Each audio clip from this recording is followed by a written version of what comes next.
someone knows something and they're just refusing to come forward, and it's very difficult. I miss her every single day. Think about her every single day. People don't just disappear into thin air. This is what this feels like. Information tonight in the disappearance of a girl from the East decades ago, but still many unanswered questions. It has been 23 years, so we can only assume at this point that she's no longer with us. At a Monday news conference a year after the sheriff's office placed a renewed emphasis on the case, they said what Timeka's mom, Cassandra Best, believed all along.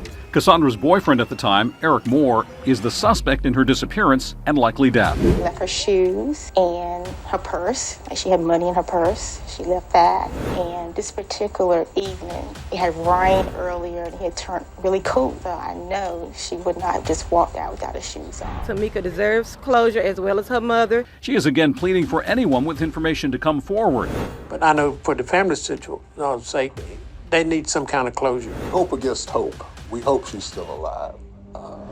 You hate to think the worst. You hope for the best. And we hope that somewhere she is still somewhere out there. But I think about her every day, and I guess I have no choice because I wake up to her picture staring at me every morning. I really miss her a lot.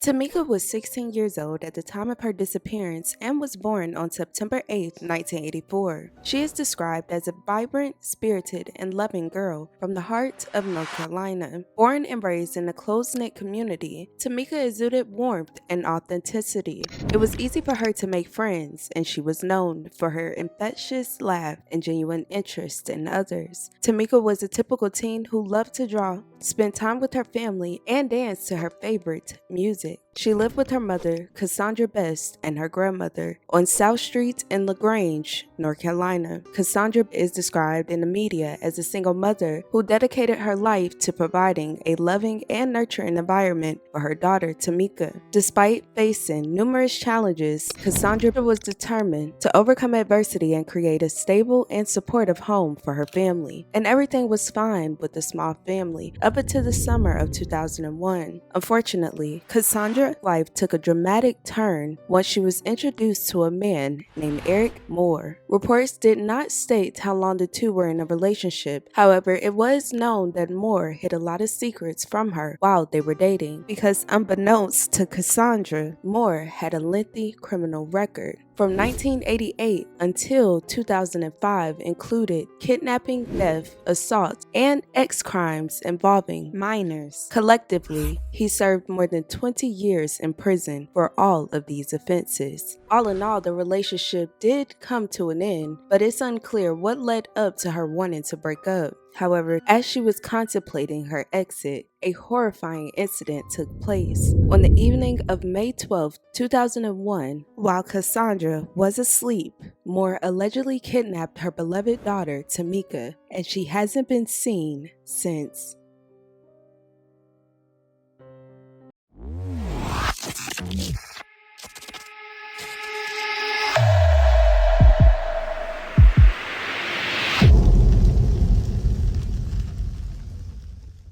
On the evening of May 12, 2001, at around 10:15 p.m., Cassandra received a call from Moore saying that he would be arriving at her home within 5 minutes. According to multiple reports, she had planned to break up with him that night. Timeka was in the living room during the call, while Cassandra was dozing off and on in her bedroom while she was expecting Moore to arrive. During the time she was in and out of sleep, she thought she had heard Moore's car speed away from her home after hearing her house front door slam. However, she did not get up immediately and thought Moore had come up to her house, but then left because he was likely upset that she was not ready to leave. On May the 12th, 2001, just after 9 p.m., Timeka Pridgen, age 16, and her mother, Cassandra Best, had just returned home to 201 South Street, LaGrange, after spending the day shopping in and around Goldsboro.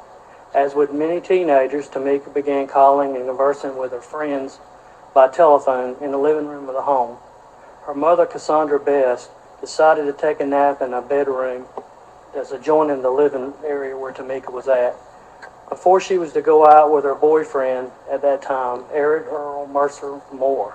Also in the home was Cassandra's elderly mother, who was resting in another bedroom in the home. Just before Timeka went missing, Cassandra received a call from Eric Moore on a second phone line, who stated that he would arrive at her home within 5 minutes. Cassandra fell back asleep, but was later awakened by the front door slamming and what she thought was Eric Moore's car rapidly driving away from her home. Cassandra's mother, who also lived in the home, stated she was in bed in her bedroom and thought she heard Moore's car arrive at the home. She also reported that she heard someone brushing up against the front door as though they were carrying something out the door. But because this happened so late at night, Miss Best indicated she never got up to investigate the noise. And after 10:30 p.m., Cassandra stated that she called Moore to apologize for not getting up when he came to the home. But the strange thing is that Moore denied ever coming to her house that night. She did not investigate and believed that Moore was upset because she was not ready to go. About an hour later, she received another call from Eric Moore, who apologized for not coming to Grange. Cassandra stated that she became concerned and confused because she thought, based on the noises she had heard, and that he would be coming in 5 minutes, that Moore had come to her home and then quickly left. Therefore, concerned Cassandra went up to see where Timeka was in the home. Unfortunately, Cassandra could not find her daughter and noticed that Timeka had left her shoes, purse, and other personal items in the home. I started looking around to see if anything was missing, and I saw that, the shoes that she was wearing was still there, her purse. That's when the panic set in. Cassandra also stated that she never disclosed to Moore during that evening that Timeka was missing. Therefore, Cassandra called the police to report that her daughter was missing. However, the police immediately classified her as a runaway, which brought many delays to the case.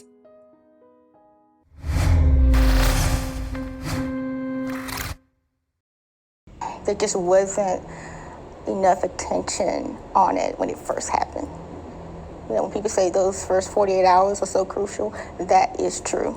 Authorities initially classified Timeka as a runaway and believed she may have traveled to Goldsboro, North Carolina by her own free will. Many believe that classification of her case as a runaway may have caused precious time in the investigation. However, once they started to look deeper into her disappearance, police discovered she had been taken. Once investigators interviewed her mother, friends, and acquaintances of Moore, that led them to believe the worst. All I knew about his past was what he had told me. I had no idea. It was actually the chief of police that asked me how much did I know about his background, and I was blown away by it.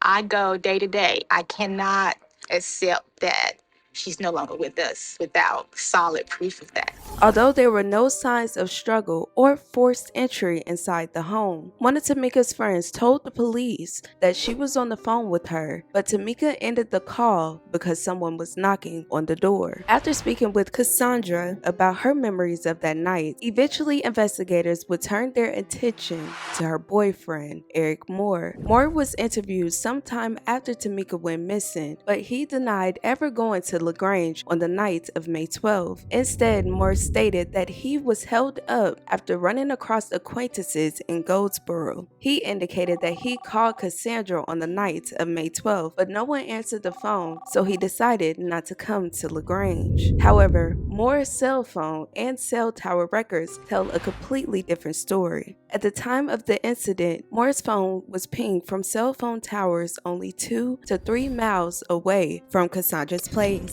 This would have been about 10:19 p.m. before Timeka went missing. When Moore made the call, his cell phone was actually communicating with a cell tower in Goldsboro. Cassandra stated she never disclosed to Moore during that evening that Timeka was missing. Investigators utilized cellular data to follow Moore's cell phone movements on the evening of May 12th. Moore's cell phone had been communicating with cell towers along Highway 70 from Goldsboro to Grange just before Timeka's disappearance. Moore's phone continued to communicate with the cell tower in LaGrange area until 11:29. By 11:37 p.m., Moore's phone was communicating with the cell tower in Elroy and in and around Goldsboro. At the time of this incident, the cell tower range, this is in 2001, only had a range of 2 to 3 miles.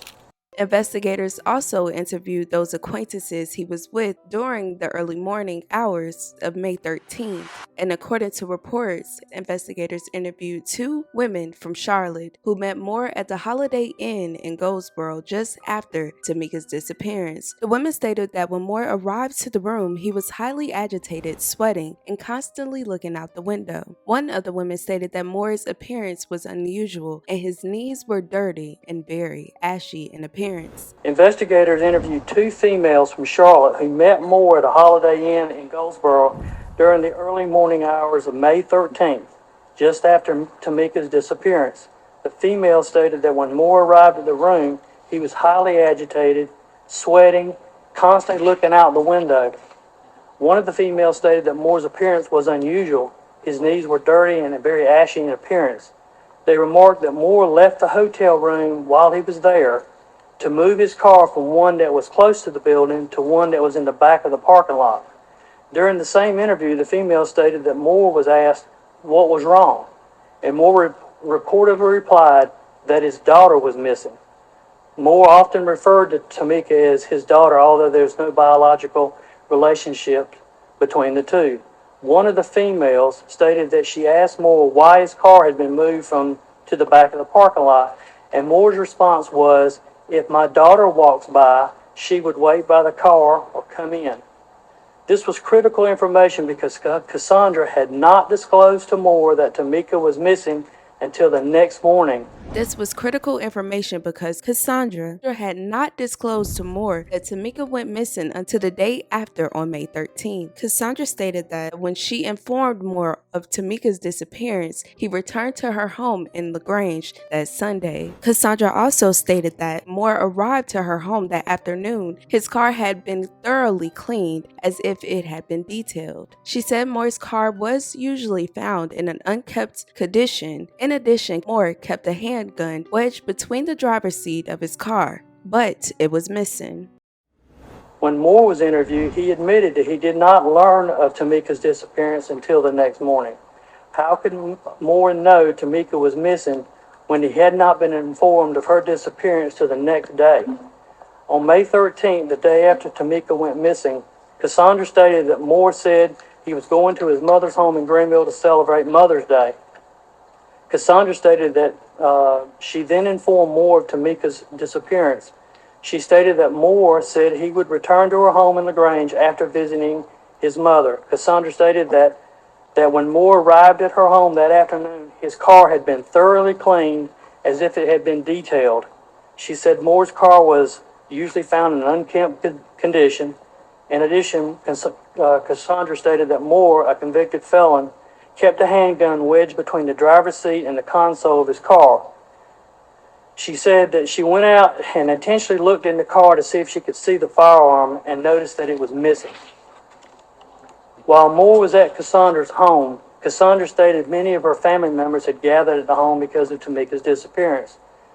Cassandra stated that a family member went to examine the caller ID on Cassandra's phone and found that all the calls that Moore had made that day, the day before, had been erased from the caller ID. Moore had been seen with both phones in his hands while he was at Cassandra's home. Just after Timeka went missing, Cassandra ended her relationship with Moore. According to Cassandra, from the time the relationship ended in 2001 and until 2023, Moore never reached out to her or visited her or to ask about Timeka or what had been learned about her disappearance.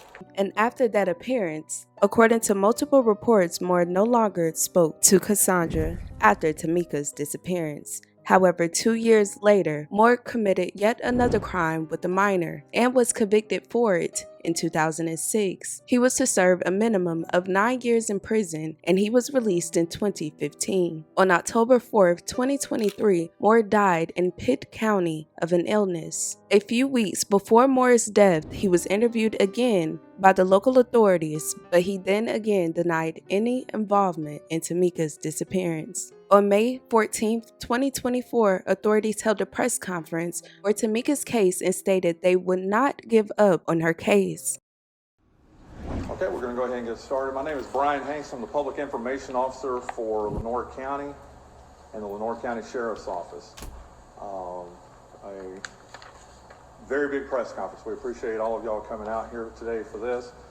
I'm going to introduce Lenoir County Sheriff Jackie Rogers. He is going to take it from there and introduce the other people that will be speaking. A couple of ground rules. Every question, there will be no one-on-ones today, okay? If you have a question for the sheriff, if you have a question for Chris Hill and other people, it has to be asked right here. There will also be no one-on-ones with Miss Bess either. She has chosen not to speak this morning, and we appreciate that. She will not be interviewed on these grounds of the courthouse or here either. She's here today just to show support for this. So, without any further ado, Lenoir County Sheriff Jackie Rogers. Thank you, sir. Thank you all for coming today. On Sunday, May 13th, 2001, the Grange Police Department was called by Cassandra Bess in reference to her missing 16-year-old daughter, Timeka Pridgen. Timeka was last seen at home at 201 South Street in LaGrange on Saturday, May the 12th, 2001 at 10:40 p.m.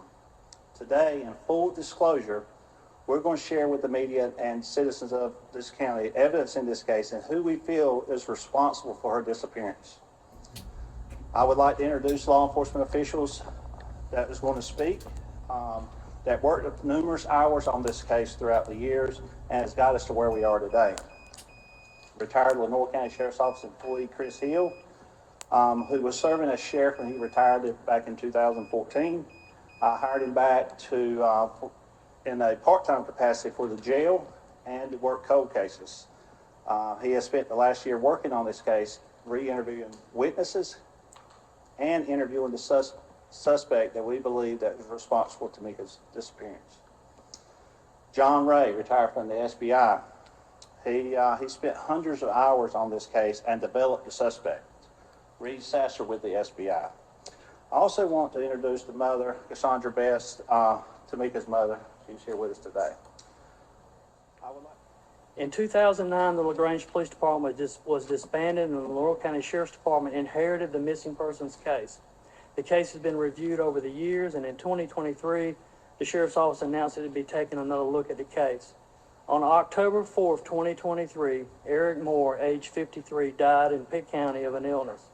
Just a few weeks before Moore's death, he was interviewed again by the Sheriff's Office, but he denied any involvement in Timeka's disappearance. Okay, very good. I think we're now ready for questions. Sheriff, what do you think he did with her? We're still looking for areas like that, but we're not sure at this point.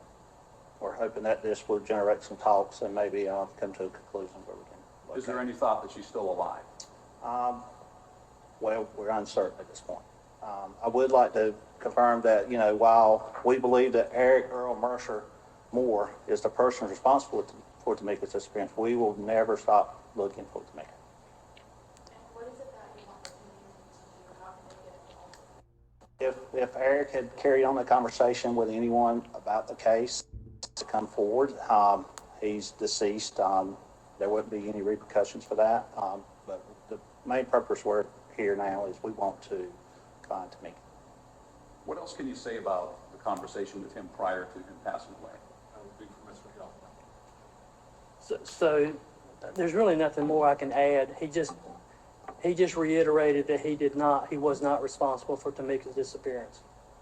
Was there any kind of physical evidence that you guys came across that said that he is the guy? Any physical evidence? Blood, anything like that? No, nothing biological or anything like that. This is more of what I've laid out for you is more of a circumstantial case than it is one of DNA and videotapes. So this has been going on since 2001 without really many clues. How unusual is that? Well, I mean, there are cases that go unsolved because of the lack of evidence. But we believe that based on what we put before you today, that it is, let me just put it to you this way. If we'd have found Timeka, we would have more than likely charged him with her disappearance. And depending upon the manner of her, if she is in fact dead, the manner of her death, he would have been charged with her murder. What would the motive have been? So we don't know we may not never know what his motive is or was. We can only look to his criminal history and get from that some of his proclivities to get an understanding of what his motive might have been. How has technology been utilized in this investigation? Well, I laid out technology in the form of cellular data. I mean, that's pretty common knowledge now. So that's pretty much the main technical or technology-based product that was used. And over the past 20 years, have you guys received a lot of community tips, or has it been more of a struggle to get people to speak up? It has been a desert of information or a lack of information. I wish there was more. That's why we're here today, to continue to educate the public about Timeka. We don't want anybody to forget about Timeka. She's out there somewhere, and you ask about what we thought about her condition at this point.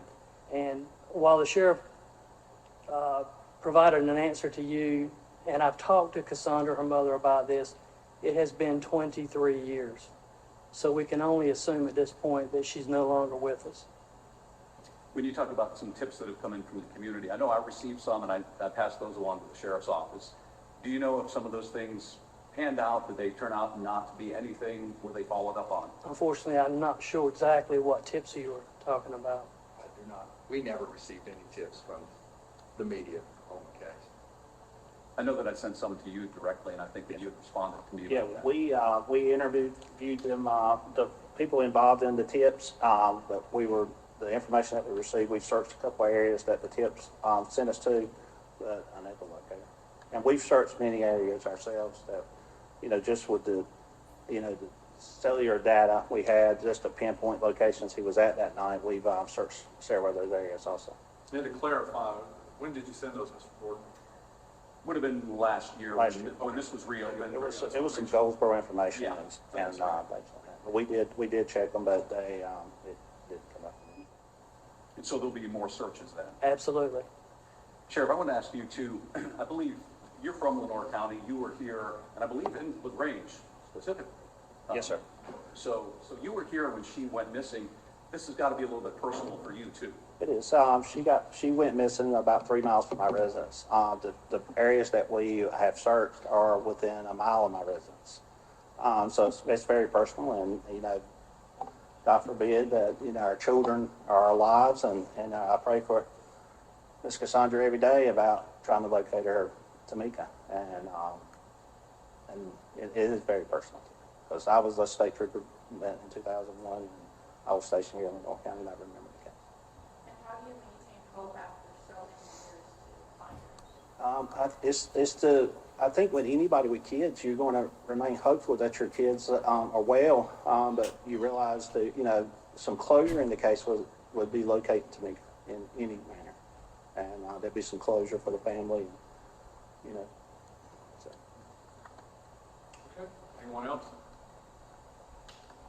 Thank you so much for coming out. Thank you.